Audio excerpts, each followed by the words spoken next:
ननंदबाई आलेत म्हणा. तोंड काय मडक्यावानी करून बसली, बिचारी कधी कधी तर येते. जाय स्वयंपाक कर, गुलाबजामुन कर, चांगला कर स्वयंपाक. ऐका तर, मला माहित आहे तुला काय म्हणायचं आहे ते. माझी पोरगी ना, तुला कधी खुशी होते मा.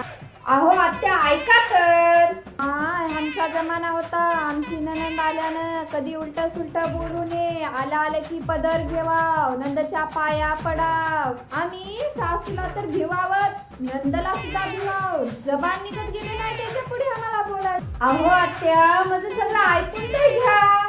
माझी नाही तुमची ननंद आली. आता कशाला आली म्हणा, माझा काय जीव खायला आली काय. आता करू की गुलाबजामुन चांगलं जेवायला. काय कर नको काय करायला